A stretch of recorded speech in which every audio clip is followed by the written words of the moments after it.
Graça e paz. Bem, irmãos, mais uma vez reunidos para a glória do Senhor, nós vamos compartilhar a sua palavra santa e santificadora. Nós faremos isso nesse momento.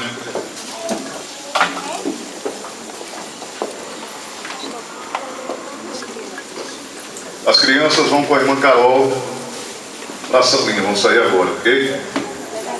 Então acompanhem a irmã Carol. Irmãos, nós vamos abrir a palavra do nosso Deus no Evangelho de Mateus, capítulo 28. Evangelho de Mateus, capítulo 28. Faremos a leitura do verso 1 ao verso 10. Mateus, capítulo 28, do verso 1 ao verso 10.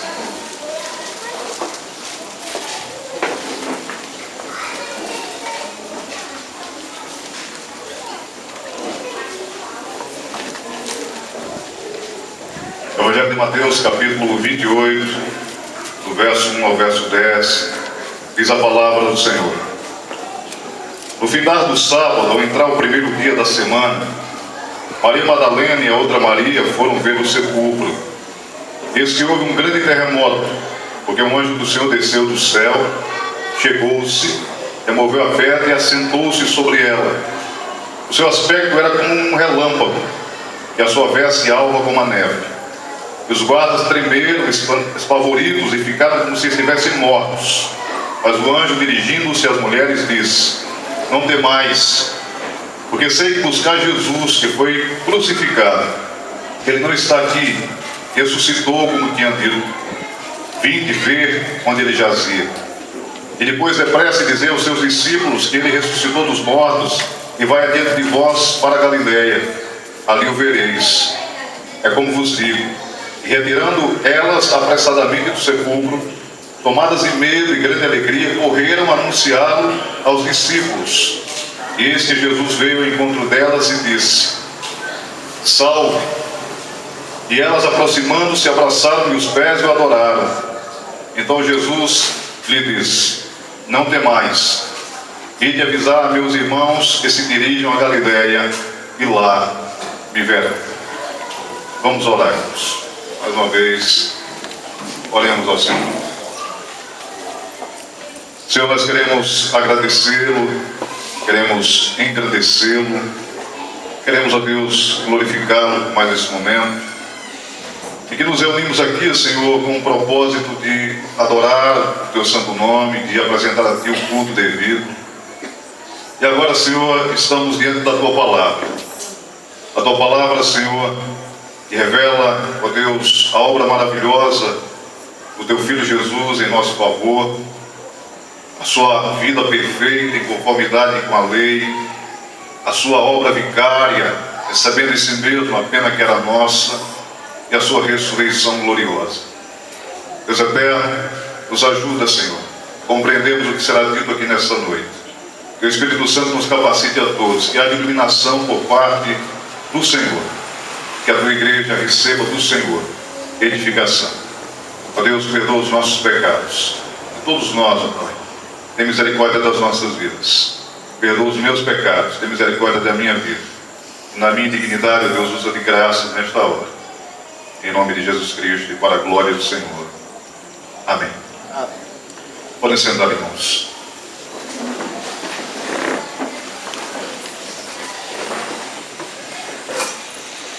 Meus amados, nós estamos celebrando, na noite de hoje, a ceia do Senhor. E como todos sabem, foi dito pelo pastor Valdir, a ceia do Senhor é um memorial do sacrifício de Cristo em favor da sua igreja, em favor do seu povo. O Senhor Jesus Cristo entregou-se em favor da sua igreja, pagando o preço que era nosso, porque são nossos os pecados. Fomos nós que ofendemos a Deus, que nos afastamos da comunhão com o Senhor. Mas não teria sentido celebrar a ceia do Senhor se Cristo não tivesse ressuscitado. A igreja de Cristo está sustentada, irmãos, nessas seguintes verdades: Cristo encarnou, viveu absolutamente de forma santa, morreu em favor de pecadores e ressuscitou o terceiro dia. E um dia voltará completando a sua obra redentora no crente com a glorificação da sua igreja. A ressurreição, irmãos, é o grande sustentáculo da nossa fé. Porque se Cristo não ressuscitou, a nossa fé, irmão, não tem valor nenhum. O apóstolo Paulo diz aos Coríntios, no capítulo 15, verso 19: se Cristo não ressuscitou, nós somos os mais miseráveis de todos os homens. E Paulo falava sobre o viver santo, o trabalho em favor do rei. Se Cristo não ressuscitou, tudo isso é vão. Mas ele afirma, no mesmo capítulo, que o Senhor ressuscitou. Meus amados, se Cristo não houvesse ressuscitado, tudo que nós cremos não passaria de filosofia ética, sem nenhum valor espiritual. Mas Paulo reafirma a ressurreição do Senhor, dizendo que Cristo cumpriu as profecias do Antigo Testamento, e também que a ressurreição é um evento histórico, pois Cristo foi visto pelos apóstolos e por mais de 500 pessoas ressurretas. Além do próprio Paulo, que diz que Cristo apareceu a ele como um abortivo, fora de tempo. Então, irmãos, nós estamos sustentados na ressurreição de Cristo.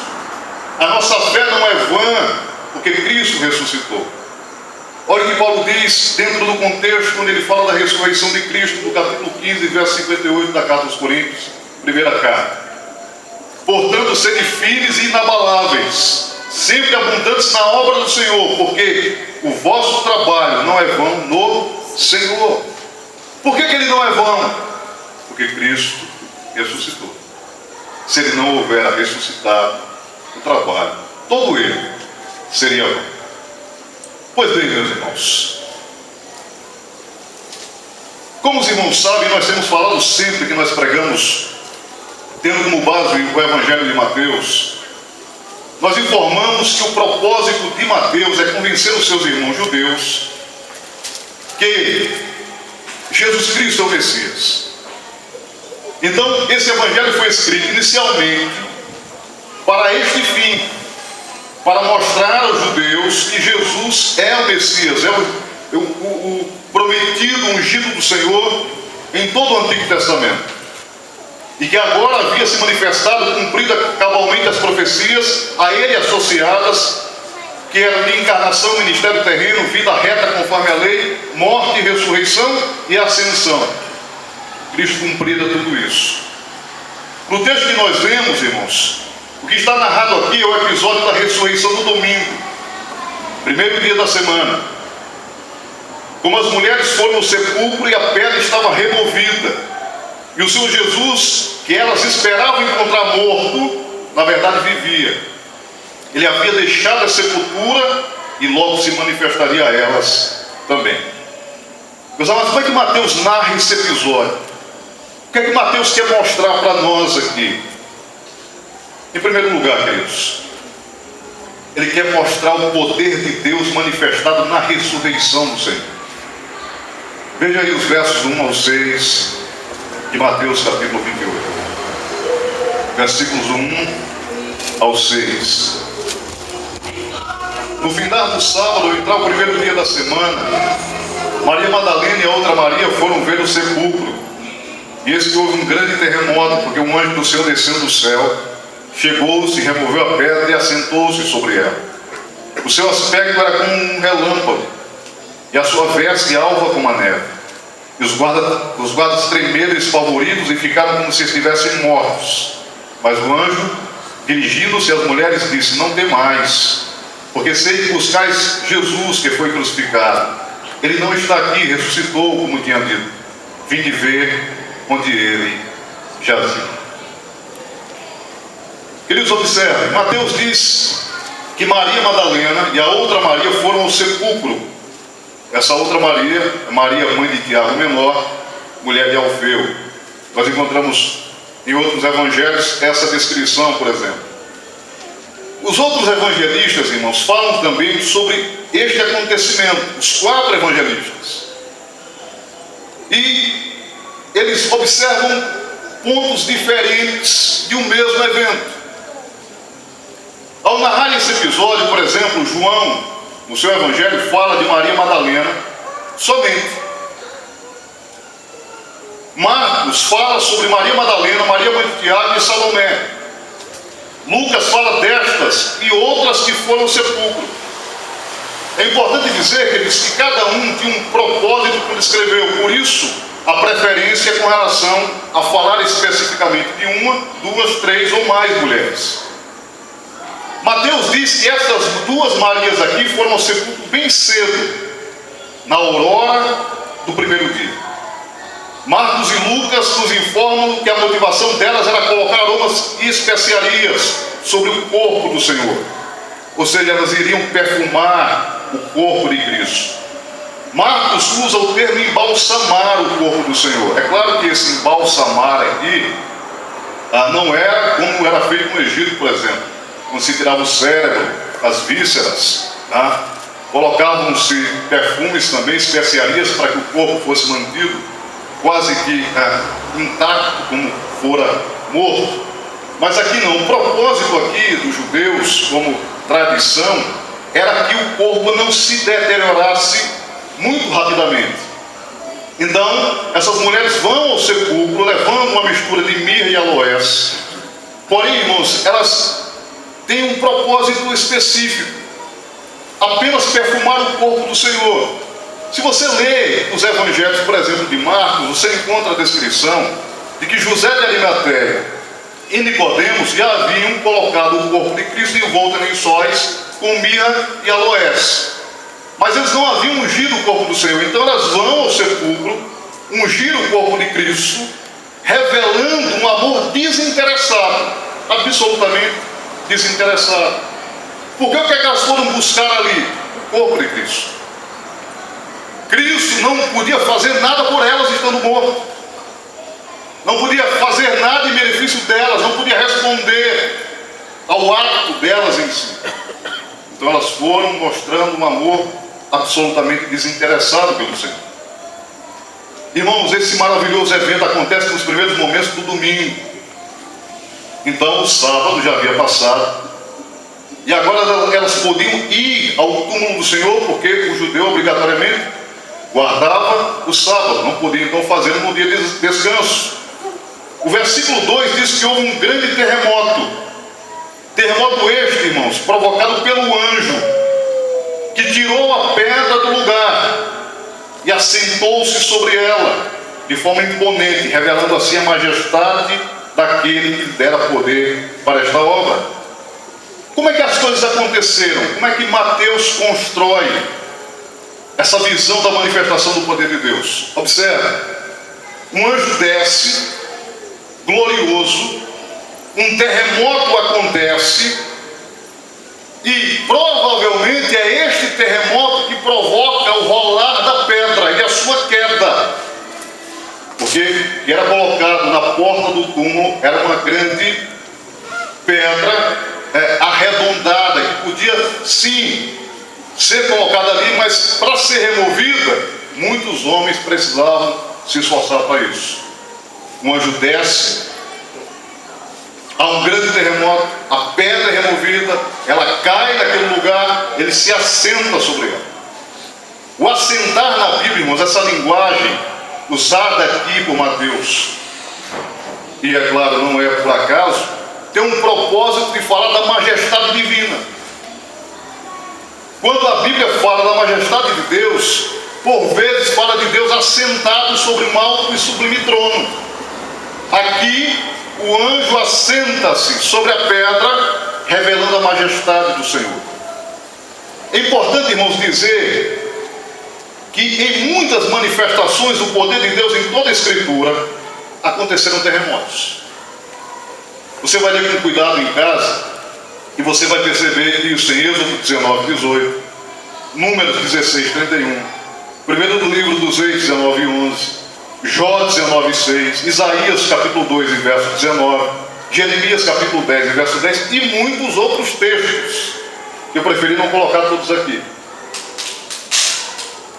O que é que significava o terremoto? Irmãos, o terremoto era como se o Senhor estivesse dizendo: ouvi, o Senhor está falando. Deus está falando. Observe que no momento da morte de Cristo também houve um grande terremoto, registrado em Mateus capítulo 27 e verso 51. E ainda, segundo o próprio Senhor Jesus, terremotos são sinais da sua vinda. Ele diz que muitos terremotos aconteceriam como sinal da sua manifestação futura. Isso está registrado em Mateus capítulo 24, verso 7, do chamado sermão profético de Cristo. Então surge a pergunta: por que o anjo removeu a pedra? Por quê?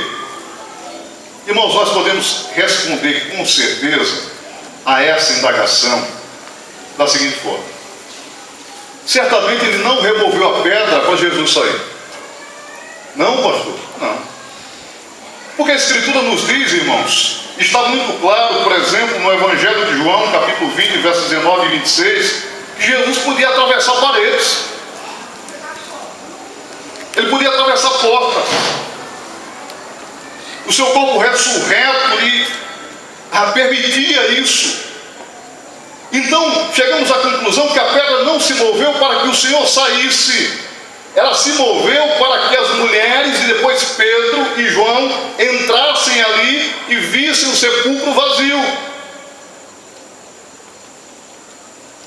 Como está registrado em João 20, versos 6 ao 8, e Marcos 16, e verso 5. Eles constataram o túmulo vazio. O verso 3, irmãos, diz assim, veja aí na sua Bíblia. Verso 3 de Mateus 28. Falando sobre o anjo, o seu aspecto era como um relâmpago, e a sua veste alva como a neve. Irmãos, quando nós comparamos a aparência do anjo, veja, as suas vestes eram alvas como a neve, e o seu aspecto como um relâmpago. A sua aparência era gloriosa. Depois você dá uma comparada com Mateus capítulo 17, quando Jesus é transfigurado na transfiguração do monte. As mesmas palavras são usadas para descrever como Cristo se manifestou ali do lado, ou no meio de Elias e Moisés, entre Elias e Moisés. As mesmas características. Irmãos, o que temos aqui é a revelação do poder glorioso do Deus que ressuscitará o seu Filho. O verso 4 diz aí, olha, os guardas tremeram espavoridos e ficaram como se estivessem mortos. É interessante, irmãos, que no original grego, os termos derivados aqui para terremoto e tremeram com relação aos guardas é o mesmo, a mesma raiz.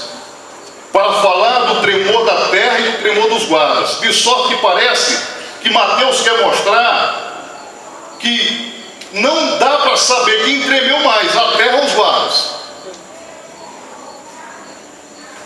Eles ficaram tão dominados pelo medo, que estavam como mortos, inertes, atônitos, com o que havia acontecido. Meus irmãos, aquilo que os dava, os principais sacerdotes, a liderança que tinha interesse na morte de Cristo, aquilo que lhes dava segurança, a pedra e os guardas estavam quedados diante do poder de Deus. Estavam a pedra removida e os guardas como mortos. Meus irmãos, quando pensamos sobre o poder de Deus manifestado aqui, nós precisamos pensar sobre as nossas vidas com relação àquilo que Deus faz.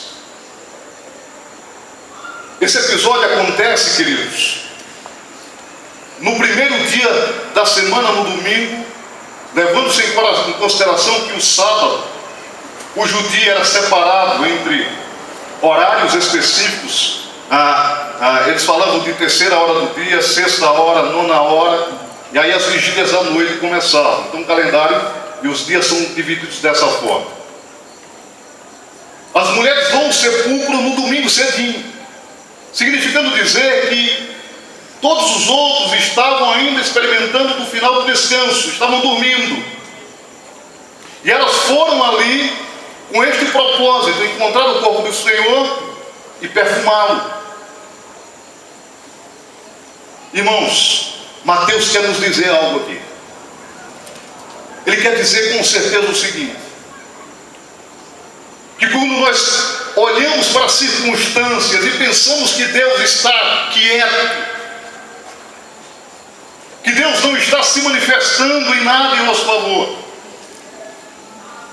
que não há resposta para as nossas angústias, na verdade Deus está trabalhando.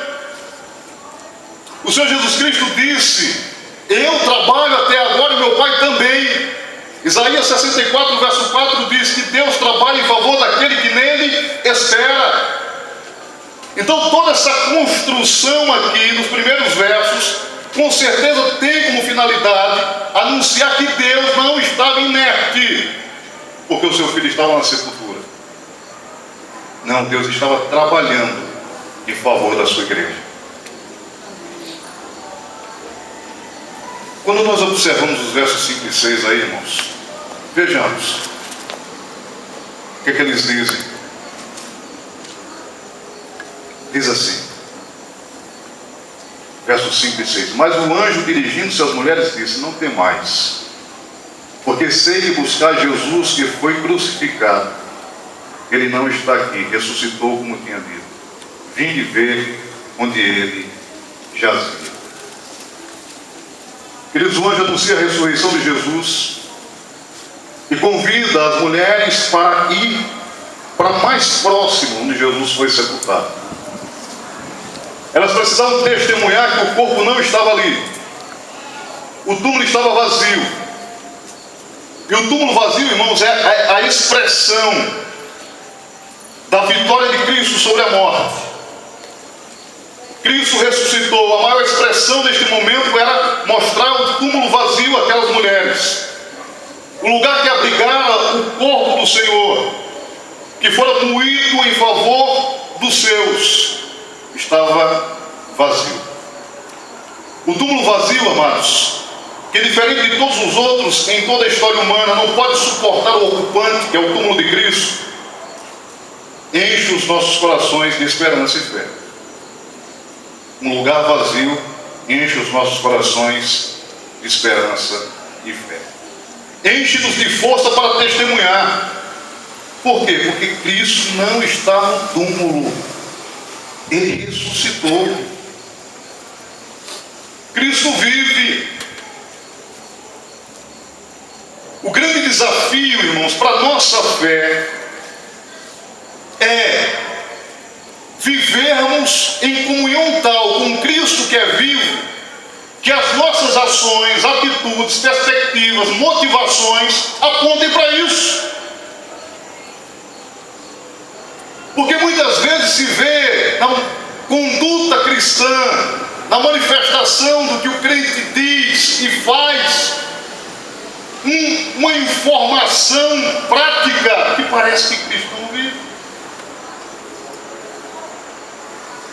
Parece que ele morreu e de fato está no túmulo. Parece que não haver esperança. Parece que ele não pode fazer nada em nosso favor. Amar a Cristo desinteressadamente não significa não esperar em sua graça. Amar a Cristo desinteressadamente não significa não clamar a Ele todos os dias, para que Ele manifeste-se em nosso favor. Muitos já perderam a perspectiva da manifestação do poder de Deus em suas vidas, porque olham para a realidade da família e dizem: não tem mais jeito, já não se pode mais. Ao meu marido não tem jeito, a minha esposa não tem jeito, os meus filhos não tem jeito. Esperar pelo avivamento da igreja é uma utopia, não tem jeito. Nós pensamos e agimos como se Cristo estivesse no túmulo. Mas Cristo vive. Nós às vezes prestamos a Deus um culto como se Cristo estivesse diante de nós e o culto fosse fúnebre. Não há alegria, não há regozijo, não há louvor, não há intensidade, não há entrega.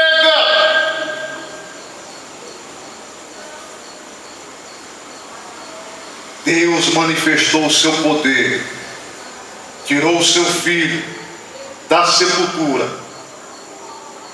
E se você não tem essa convicção em seu coração, ouça de novo: o túmulo está vazio. Aleluia. Cristo vive. Ele está entre nós.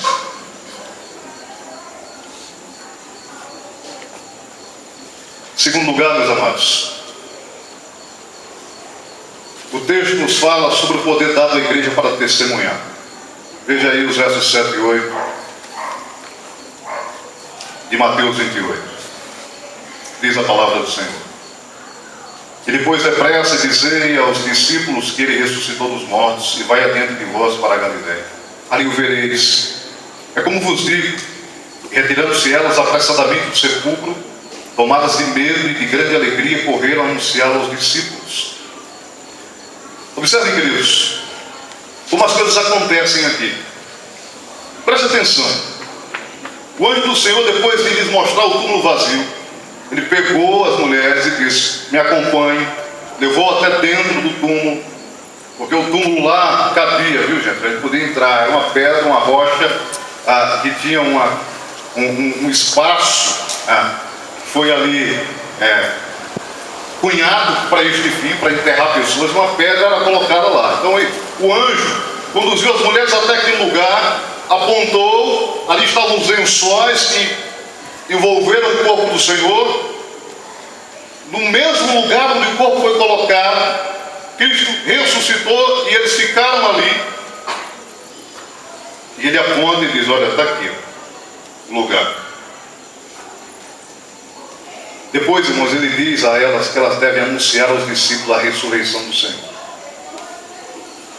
É interessante notar que estes discípulos e também as mulheres haviam ouvido do próprio Jesus que ele ressuscitaria.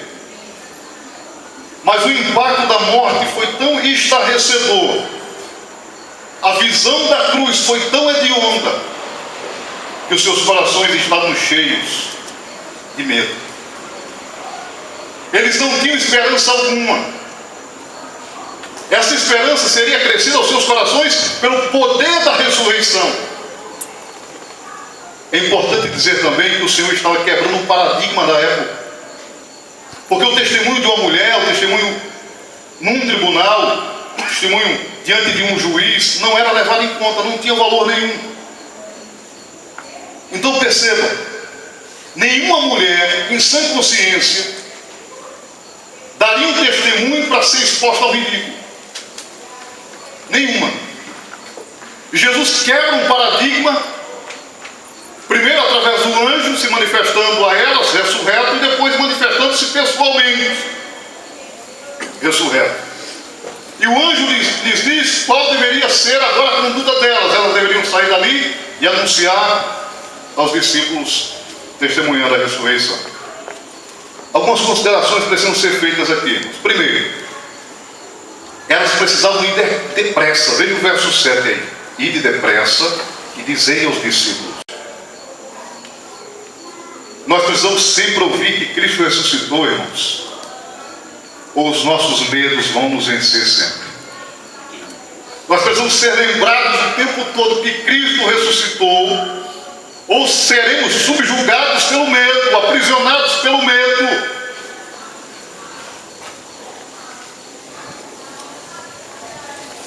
Existem pessoas que confessaram a Cristo Jesus como Senhor e Salvador das suas vidas, mas têm medo de tudo. Vivem assombradas. Deixa eu dizer uma coisa para você. O seu problema já foi resolvido. Nem a morte pode desfazer. Pelo contrário, a morte, quando vem, ela abre a porta da comunhão. plena com o Senhor.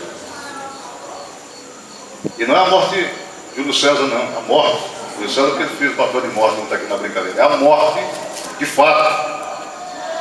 Ela abre a porta até aquilo que seria contrário a nós, agora é favorável. Meus irmãos, elas deviam testemunhar com grande alegria. Veja o verso 8. E retirando-se elas apressadamente do sepulcro, tomadas de medo e grande alegria, correram a anunciá-lo aos discípulos.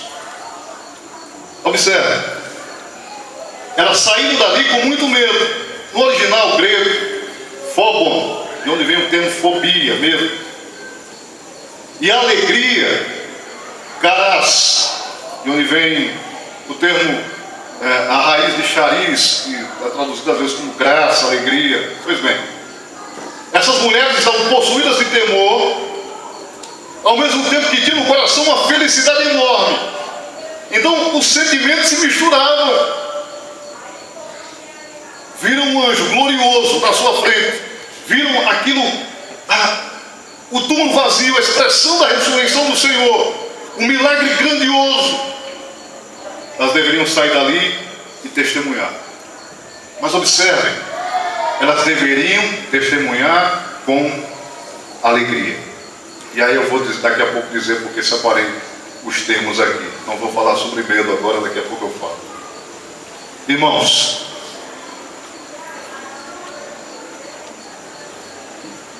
não há nada mais importante para a igreja no testemunho de Cristo do que a verdade da sua ressurreição. É claro que toda obra vicária, eu falo, não há nada mais importante, porque se ele não ressuscitou, tudo aquilo que cremos é vão. Então o que valida toda a obra do Senhor é o fato de que ele ressuscitou. Havia um problema na igreja de Corinto. Estavam tentando introduzir um pensamento gnóstico, que Cristo não havia ressuscitado, porque os gnósticos pensavam: ora, o corpo sendo mau não pode habitar nele divino, que é bom, porque divino e humano, eles são opostos entre si. Então, a matéria sendo má não pode ser ocupada pelo divino. E como a igreja pregava o Cristo, que tinha em si as duas naturezas, a humana e a divina, dizem: não, isso é impossível. E esse pensamento estava sendo introduzido no seio da igreja. E alguns irmãos estavam se entristecendo, porque haviam dado ouvidos à ideia de que Cristo não ressuscitou. Primeiro, o gnosticismo erra com relação a essas afirmações, porque o que é mal em nós é mal por conta do pecado. Quando a Bíblia fala de carne, fala da natureza humana pecaminosa, e não necessariamente desta carne. Essa carne é má porque está contaminada pelo pecado. Ela expressa aquilo que eu sou, o que eu toco, o que eu olho, o que eu vejo, o que eu quero, o que eu ambiciono, o que eu busco. Se revela na minha carne. Mas Cristo em carne, ou seja, na sua natureza, não tinha pecado algum. Então a natureza divina e humana habitavam na mesma pessoa de forma perfeita. Perfeita. Mas os irmãos estavam entristecidos. Mas se Cristo não ressuscitou, então está tudo acabado. Vamos voltar para as nossas casas e acabar com essa história e essa esperança, porque é tudo todo. Meus irmãos, a alegria deve encher os nossos corações, a não ser que nós não creiamos. Eu não sei se hoje você foi ao seu quarto e falou com Cristo que vive.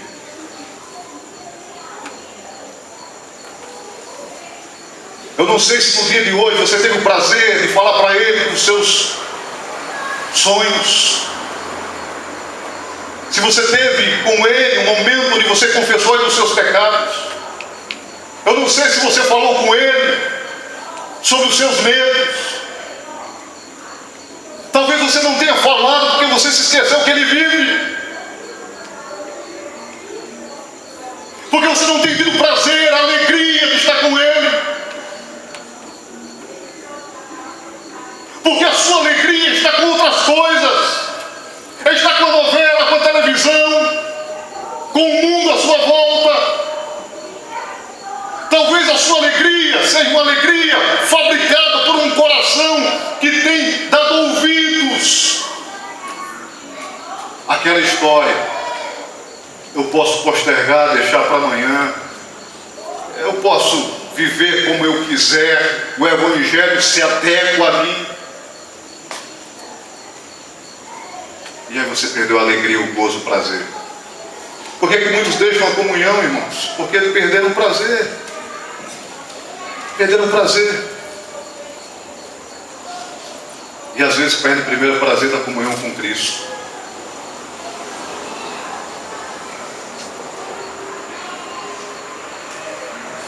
Eu quero fazer uma afirmação e dizer uma aplicação para a sua vida. Primeiro, já disse e vou repetir: Jesus vive e está entre nós. Amém. Segundo, fale com Ele hoje, agora, clame, suplique, peça perdão. Faça tudo isso. Não como se Ele estivesse morto, porque Ele vive.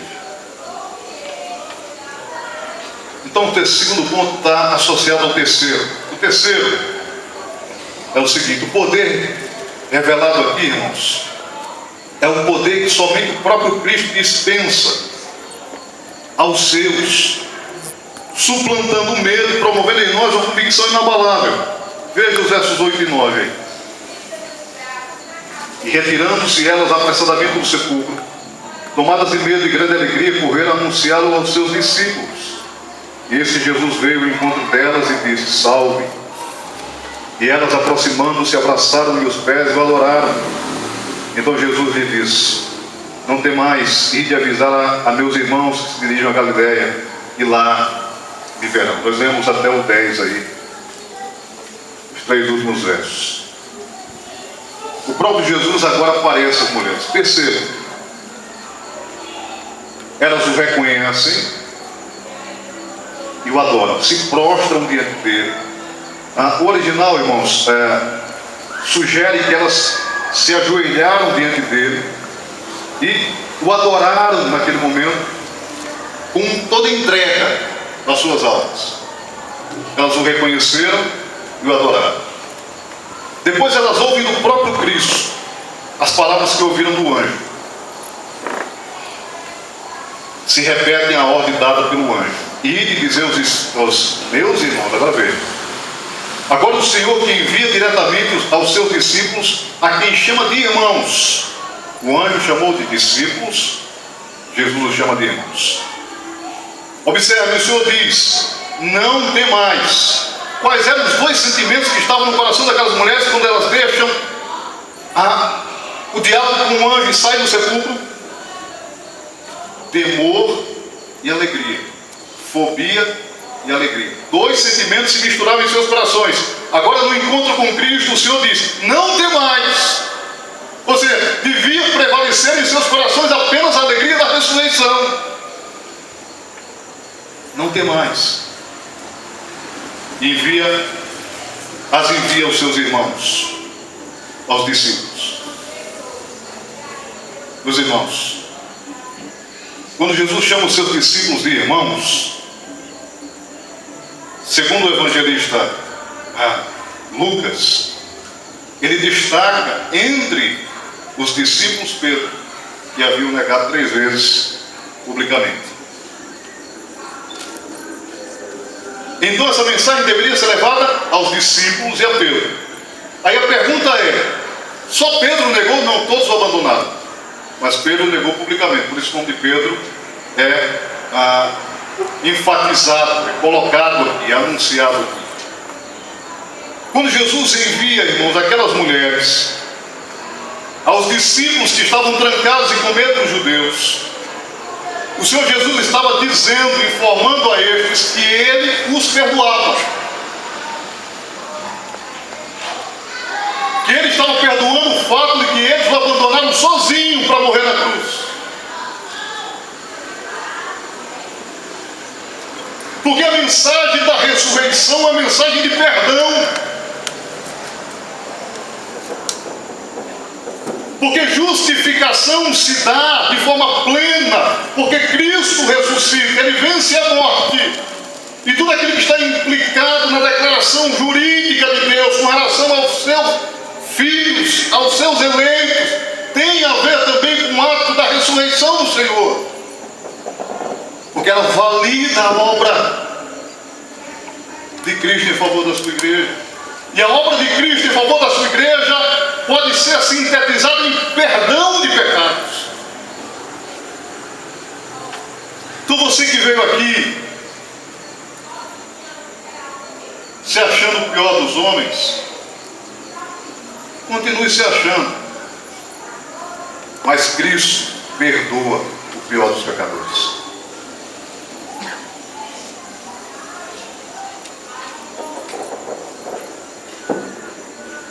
Cristo perdoa o mais horrendo pecado.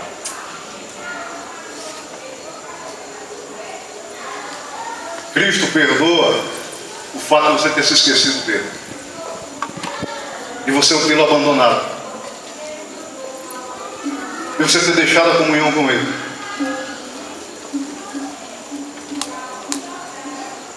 Que você se arrependa do seu pecado agora. Cristo perdoa aquele pecado que só você e ele conhecem, que não sai daqui, mas que o tempo todo é visitado pela sua consciência e lhe acusa da culpa.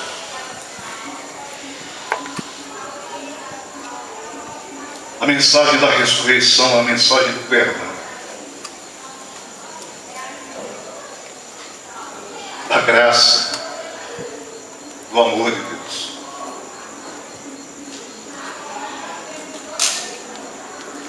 Irmãos, uma vez eu conversei com um rapaz, isso há uns 10 anos atrás, eu pregava no ambiente de uma escola. Em Romanos capítulo 8, falava sobre o amor de Deus que nos sustenta, que nos faz perseverar até o fim. Quando Paulo diz, nem a vida, nem a morte, nem a altura, nem a profundidade, nem qualquer outra criatura poderá nos separar do amor de Deus que está em Cristo Jesus nosso Senhor. E aquele rapaz, quando terminou a reunião, ele me procurou na saída e, perturbado, ele dizia: eu queria que você me explicasse isso aí. Eu disse: o que? Ele disse: você disse que o fato de eu ser o que sou, de ser pecador como sou, que o fato de Deus me amar, que isso não depende de mim, ou seja, continuar adiante dele, adorando, buscando, não depende de mim, depende do amor dele por mim. E que ele declara, que Deus declara. E parou na porta da casa da minha mãe e agoniado disse: eu fiz isso, fiz isso, fiz isso, fiz isso, fiz isso, fiz isso, fiz isso. Eu disse: você precisa descansar na graça. Deus perdoa o seu pecado. Se arrependa dos seus pecados.